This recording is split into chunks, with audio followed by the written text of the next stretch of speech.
8ই March আন্তর্জাতিক নারী দিবস। এই দিনটি বিভিন্ন রাজনৈতিক দলসহ বিভিন্ন সংগঠনের নারীরা উৎসাহ উদ্দীপনার সঙ্গে উদযাপন করছে। এই দিনটিকে সামনে রেখে রবিবার প্রদেশ মহিলা কংগ্রেস ভবনে আয়োজন করা হয় এক আলোচনা সভার। সেখানে মহিলা কংগ্রেসের কর্মীদের সম্বর্ধনা প্রদান করা হয়। উপস্থিত ছিলেন প্রদেশ মহিলা কংগ্রেসের সভানেত্রী সর্বাণী ঘোষ চক্রবর্তী সহ অন্যান্য নারী নেতৃত্ব। এদিনের এই নারী দিবস উদযাপন মঞ্চ থেকে দলমত নির্বিশেষে সকল নারীদের নিজেদের অধিকার ইজ্জত রক্ষায় একত্রিত হওয়ার আহ্বান জানান মহিলা কংগ্রেস সভানেত্রী সর্বাণী ঘোষ চক্রবর্তী।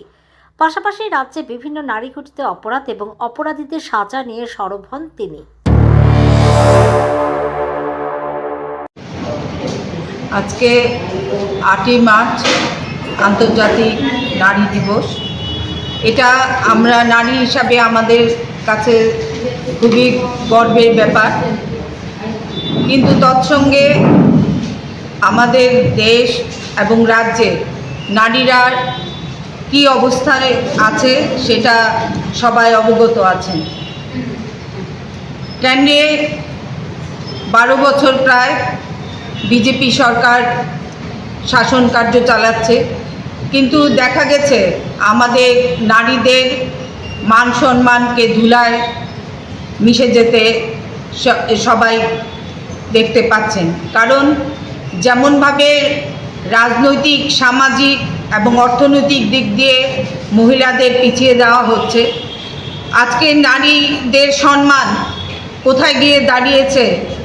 আজকে শুধু ত্রিপুরা রাজ্য নয়, সমগ্র দেশ এবং সমগ্র পৃথিবীতে নাবালিক থেকে শুরু করে বৃদ্ধ কেউই আজকে নারী নির্যাতনের শিকার থেকে রেহাই পাচ্ছে না। আজকে আমাদের ত্রিপুরা রাজ্যেও পরপর কয়েকটি ঘটনা ঘটে গেছে, এমন বীভৎস ঘটনা যেটা আমরা সভ্য জগতে এসে মহিলারা কোনোভাবেই মেনে নিতে পারি না। তো অপরাধীরা যখন সাজা না পায় তখন তাদের মধ্যে বীভৎসতা এবং নারকীয় পর্যায়ে গিয়ে পৌঁছে, এবং তারা অপরাধ থেকে যেমন বেঁচে যাচ্ছে তেমনি তাদের সামাজিক যে কার্যকলাপ সেগুলি আমাদের মহিলাদের বিভিন্নভাবে অত্যাচারিত হতে হচ্ছে তাদের দ্বারা।